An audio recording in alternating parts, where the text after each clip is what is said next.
தினம் ஒரு தகவல், தினம் ஒரு ஞானம். அதிகமான கஷ்டம் வருதா? எதை கஷ்டம்னு நினைக்கிறோம்? எந்த சின்ன சின்ன விஷயங்கள் கூட கஷ்டம் நம்ம பெருசாக நம்ம நினச்சிப்போம். இன்னைக்கு ஒரு பவர் கட்டா, ஏன் தான் இந்த கஷ்டமோ அப்படிமோ. இன்னைக்கு வெயில் அதிகமாக அடிக்குதா, என்ன இந்த வெயில் எவ்வளோ கஷ்டமாக இருக்குது அப்படின்னு நினச்சிப்போம். அப்போ இன்னொன்று என்னன்னு கேட்டால், ஒரு சின்ன விஷயம், யாராவது ஏதாவது சின்ன வார்த்தைகள் சொன்னால் கூட என்ன நம்ம இவ்வளோ கஷ்டமாக இருக்குது, இப்படி நம்மளை பேசுகிறாங்க அப்படின்போம். இது எல்லாமே என்னன்னு கேட்டால், மனதில் வலிமை இல்லாதது தான் காரணம். கஷ்டங்கள் அல்ல, சவால்கள். எந்த ஒரு விஷயமும் ஒரு பாடத்தை கற்றுக் கொடுப்பதற்காக நமக்கு வந்திருக்கிறது. அதற்கு பொறுமை என்பது கண்டிப்பாக தேவை. பொறுத்தார் பூமி ஆழ்வார் அப்படிம்பாங்க.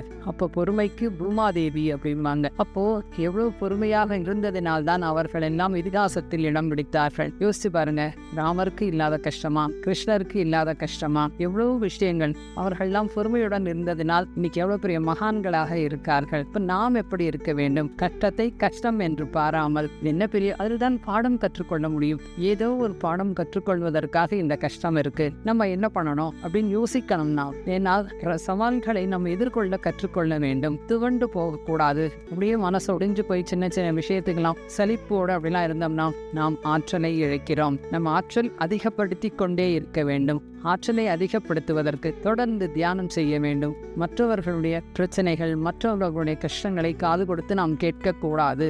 இது நமக்கு தேவையில்லை. இன்னொன்று, நம்மளுடைய கஷ்டங்களையும் யாரிடமும் புலம்பிக் கொண்டிருக்க கூடாது.